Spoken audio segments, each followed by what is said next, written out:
So what if everything we've been taught to look for in a leader, the charisma, the big vision, the powerful speeches, is actually a massive red flag? We're about to dig into a really radical idea here, one that suggests true authority isn't about gaining more power, but about giving up the need for it entirely. First, just do a little thought experiment with me. If you can, close your eyes for just a second and picture a leader. What's the very first image that pops into your head? Just hold that thought. I'm gonna bet you saw something kind of like this, right? Someone commanding a room, being the center of gravity.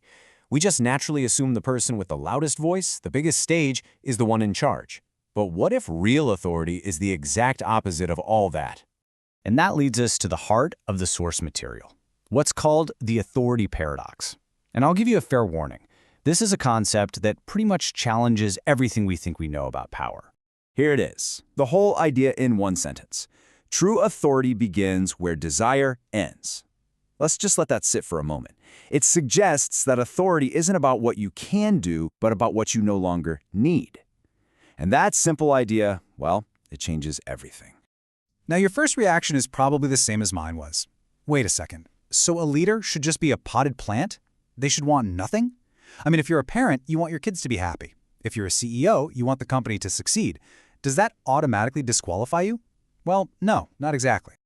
To really get this, we have to use a very specific definition of the word desire. It's not about having goals, like wanting your team to win. It's about a specific psychological impulse, that deep down need to gain something, to fix someone, to prove a point, to heal, persuade, or control a situation, usually for our own ego's benefit. That distinction is absolutely crucial. So, how does this kind of desire work in the real world? Well, it acts like a distortion field. It literally changes our ability to see what's right in front of us. Just think of desire as a warped camera lens. As long as you desperately need something from a situation, you can't see it clearly.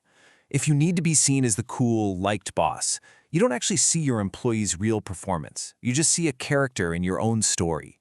If you need to be the hero, you don't see someone's actual suffering. You see an opportunity to get a win for yourself. And here's a really important distinction. This isn't a moral judgment. The source isn't saying desire is evil. It's a perceptual distortion.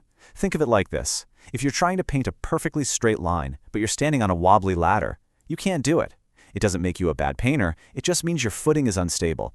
Desire is the wobble in the ladder. Okay, so this leads to a pretty brutal critique of how we choose our leaders today. We basically grant authority completely backward. Unlike us, a lot of ancient traditions had this incredibly rigorous filtering process that happened before anyone was given real power. They vetted their leaders upstream. See, we operate downstream. We see 1 million followers, $1 billion in revenue, and we just assume that success equals authority. But these ancient traditions, they worked upstream. They didn't measure your success, they measured what you no longer needed. And the result?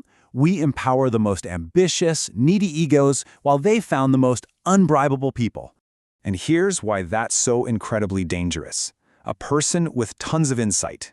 Someone who can use all the right buzzwords about community and synergy and consciousness, but who hasn't dealt with their own desire, that person is infinitely more dangerous. It's like a wolf with a PhD in psychology. Their insight doesn't make them less of a wolf, it just gives them much, much better camouflage. So how did they test for this stuff? With intense constraints, vows of silence, fasting, celibacy. The point wasn't to punish anyone, it was a filter. They were systematically stripping away every single dopamine hit the ego uses to cope. Validation, comfort, control. And they would just watch. They'd see if the person's perception could stay stable even when there was no reward. Okay, so if someone actually passes this kind of test, what does this new model of authority even look like? It's probably best understood through this really powerful analogy, the compass versus the weather vane. This all leads us to a brand new definition. True authority isn't about dominance. It's about reliability under constraint. It's the compass.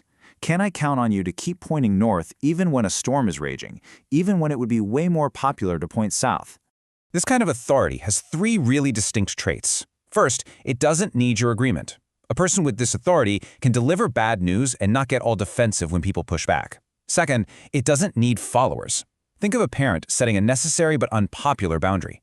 They do it even if their child screams, "I hate you," because they don't need to be the cool mom in that moment. And the third trait. This one is the toughest to swallow.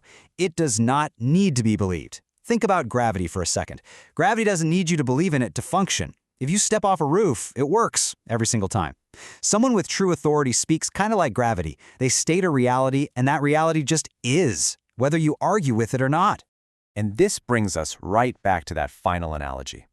We are so conditioned to follow weather vanes. They're flashy, they're entertaining, they spin with every little gust of public opinion. But when you are truly lost, a weather vane is completely worthless. You need the compass, the boring, reliable compass that just quietly points north, no matter what. Okay, this has all been really fascinating, but let's be real, most of us aren't about to move to a monastery. So how do we actually apply any of this in our normal everyday lives? Well, you can start by running a simple little audit on your own authority. Before you go into that difficult meeting or that tough conversation with a family member, just run this quick check. Ask yourself, what do I need from this outcome? Do I need to be right? Do I need them to see how smart I am? Just notice it. Then, just for that conversation, consciously decide to set that need down. You can even try a micro constraint. For the next 5 minutes, I will only ask questions. I will not defend myself. That's it. You're just constraining your ego long enough to let reality in. This is the trade-off. It really is a strategic choice. You give up that immediate, satisfying sugar rush of needing to win the argument, and in exchange, you get something way more valuable: clarity, the ability to actually see what's going on. So, I'll leave you with this final thought. True authority can really unsettle us because it doesn't perform for our approval. And that raises a pretty uncomfortable question. Who have you written off? Who have you dismissed as boring or difficult or even cold, simply because they weren't willing to flatter your ego or sell you a simple answer? It's just possible that the person you find the most unsettling is the only one who's actually pointing north.